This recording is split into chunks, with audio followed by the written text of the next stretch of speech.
माझ्या हातातला मोबाईल घेऊन ती शिंदे साहेब म्हणून आहे त्यानं वरी घेऊन मोबाईल अंगावर मध्ये ऑफिसमध्ये नेऊन माझ्या अंगावर आलंय. मारलं नाही, फक्त अंगावर आलं तर खाऊ. ऑफिसमध्ये कशासाठी गेला होता? माझा इथून मोबाईल हातातून मोबाईल वरी न्यालता.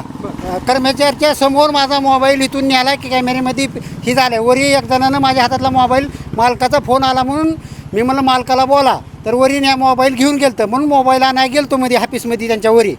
तर ते शिंदे साहेब म्हणून आहे ते माझ्या अंगावर आलता, म्हणजे मारलं नाही, फक्त अंगावर जात खाऊन आलतं ऑफिसमध्ये. आता या वयस्कर माणसाला अंगावर येणं शोभतं का?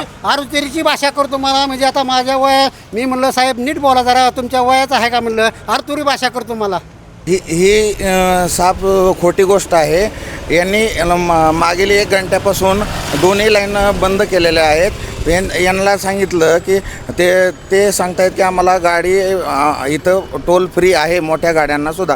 आम्ही त्यांना सांगितलं की कमर्शियल गाड्यांना सूट नाही आहे, तुम्ही गाडी पाठीमागे लावा. तुम्ही ऑफिसमध्ये कशाला घेऊन गेला? आम्ही त्यांना घेऊन गेलो नाहीत, ते वरती मोबाईल घेऊन आले आणि मालकाशी आमच्या बोला आणि ते मालकाशी बोलण्यासाठी बोलत होते.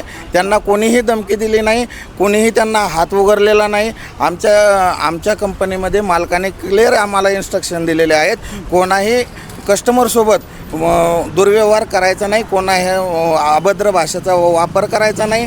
त्यांना कुठल्याही प्रकारचे धमकावण्यात आलं नाही किंवा त्यांना काही चुकीचं बोलण्यात आलं नाही आणि ते त्यांच्या मालकाशी बोलणं करून देत होते. त्यांना सांगितलं, ते फोनवर पण धमकी देत आहेत का माझी गाडी सोडत नाहीत, मला इथं परमिशन आहे, माझ्या मोठ्या गाड्या पण इथं लोकल आहेत का. त्यांना सांगितलं आम्ही की बा दादा आपल्या इथं कमर्शियल गाड्यांना सूट नाही आहे, तुम्ही 50% डिस्काउंट करून घ्या.